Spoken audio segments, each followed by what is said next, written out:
under root 6. So now we have xm and this thing x1 and x2. Okay, so now we can write the equation for it.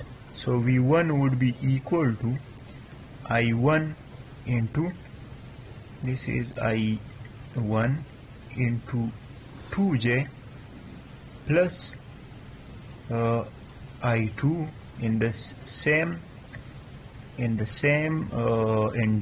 inductor. We are having another voltage being produced, which is the mutually induced. So mutual is from this circuit. So from I2 we are getting how much communication? We are getting a j omega under root 6 communication. So this is our V1. Now similarly V2 would be equal to, first write it for this I2. So I2 is flowing through this 3j. So I2 into 3j is the first part, whereas I1 into j omega under root 6, which is the mutual inductance, and coming from I1. So this is our V2. So this is how we use these terminologies. Now the next thing that we should worry about is the flux direction, whether the flux direction is supporting the current's direction or not. So for that we use this dot notation. We'll talk about this dot notation later in the same circuit chapter, but let's have a brief idea about it.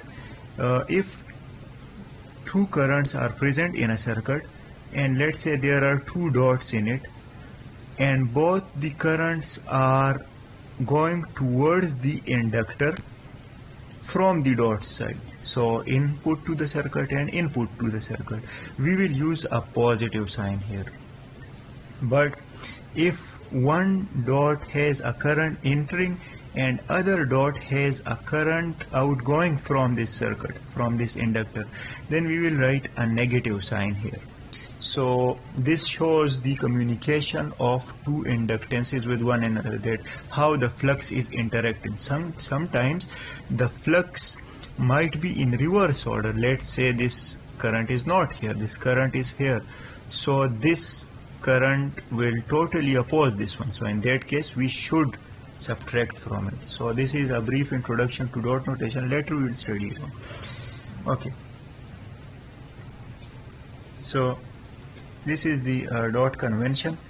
In dot convention we say that the current's direction is in our hand. Current's direction is in our hand.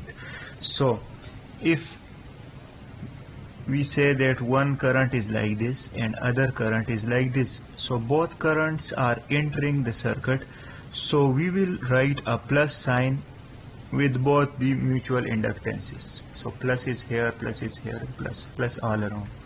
But if the dot is used like such, then in this case this dot is on the outgoing side, so the outgoing side will give us a negative sign with m. So in this case, if we write the equation, what would we write for the same problem? We will write V1 is equal to I1 into 2j minus j omega under root 6 into I2.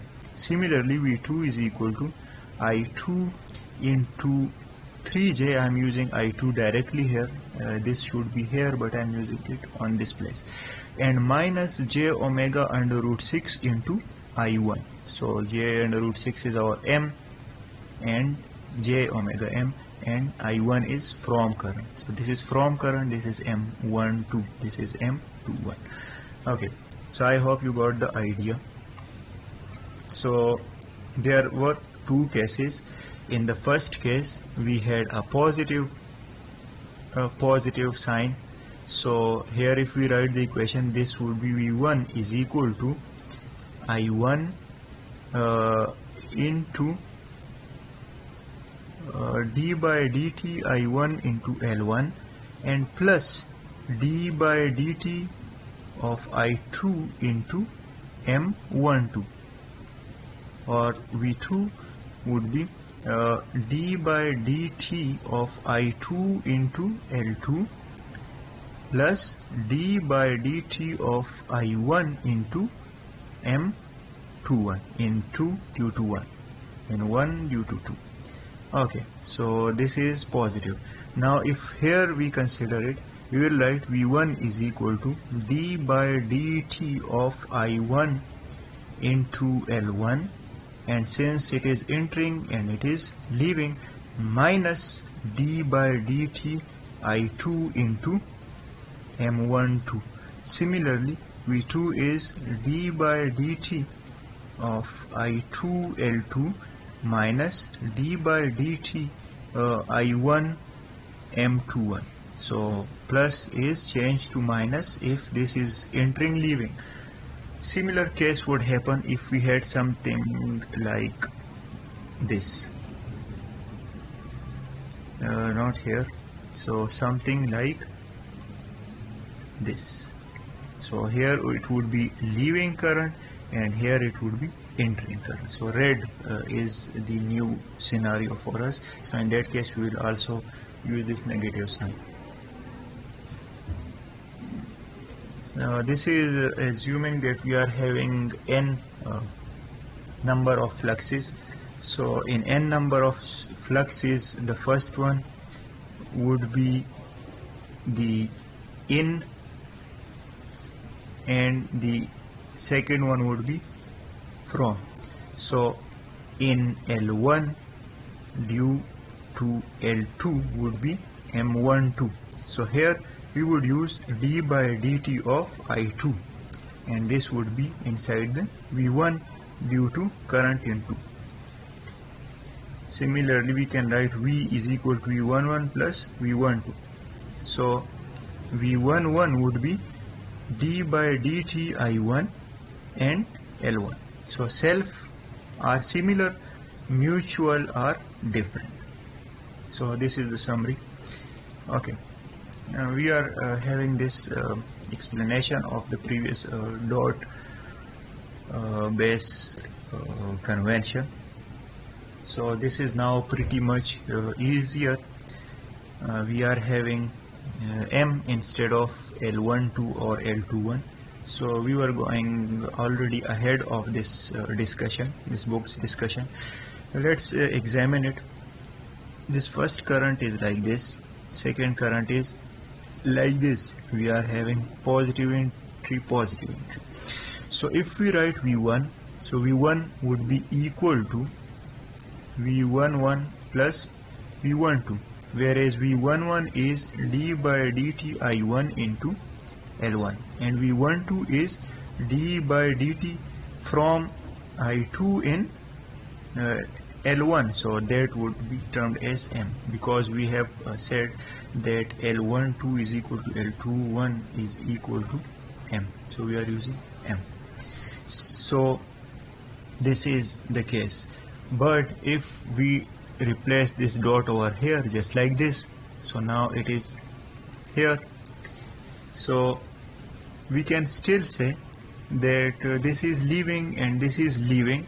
So in both cases this thing is leaving. So if we write the V1's equation, this V1 is up minus as well. Okay, so this is plus, this is minus.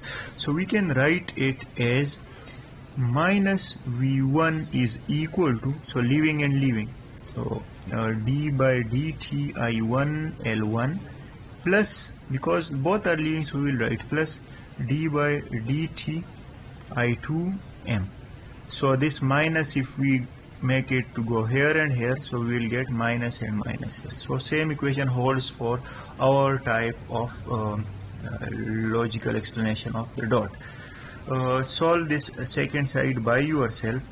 I will just give you a clue. V2 is equal to V22 plus V21 in 2 due to 1 in 2 due to 2. So let me solve this side for you. Here we will have d by dt I1 M. So d by dt I1 M is here. Solve this one by yourself. Okay, so this is a learning example in which this M is not given, I guess. Nothing is given, L1, L2 or all the things are not given, and we are to solve this thing by this mesh equation analysis based solution. I guess this is a bit harder example, but let's have some idea of it. So we are having two loops. This is our loop 1 in which the current's direction is like this. This is our loop 2 in which the current direction is so we can assume current direction from our on to make our circuits easier to solve. So let's solve it. So let's just not go into these details, just let's write our own equation for it. So I am creating another empty slide and then solving this circuit in our way.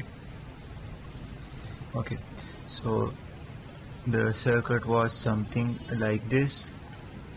We had a source here and one resistance and one inductor and another inductor and a resistor in here and a dot here, a dot here. Current I1 is this and I2 is this, and this is R2, L2, L1 and R1, and this is V. So let's solve it. V would be equal to I1, this current in loop 1. Let me write it by some other color. So I1 into the resistance in this whole path. So what's the resistance in this whole path? We had studied the KVL in our previous lectures. So let's write that thing. So we will have R1 plus j omega L1 plus j omega L2. So this is our V11, the voltage of self-induced current. So V11 is I1 into R1 plus j omega L1 plus j omega L2. Now it's time to check the mutual inductance. So that would be V12. So here if we check the current is entering this dot and the current is entering this dot. So both currents are entering. So we can write it as plus I2, and now the mutual inductance can be calculated by j omega and under root L1 L2, which is our mutual inductance. So we can write it as j omega m. So this is the equation for our first circuit. Now we see that in the first circuit we are having this I1 passing through this inductor as well. So I1 is not only causing this induced EMF in this, due to this I2 is causing in it, and I1 is also causing in it. So if we check this I1 in it, this I1 is leaving with respect to this I1. So we can write it as minus I1 j omega m, because here if we check the total current in this inductor, the total current is I1 minus I2. So we should be checking this thing as well. Okay, now if we write the equation for this second, now if we check the second inductor, so in second inductor there is only one inducing current. That current is this I1. So let's add that one to it. In second inductor the I1 minus I2 is leaving, so we do not want to indulge into I1 minus I2 or I2 into I1. The I1 is leaving in it, and that leaving current is entering in this one. So we can write it as minus I1 j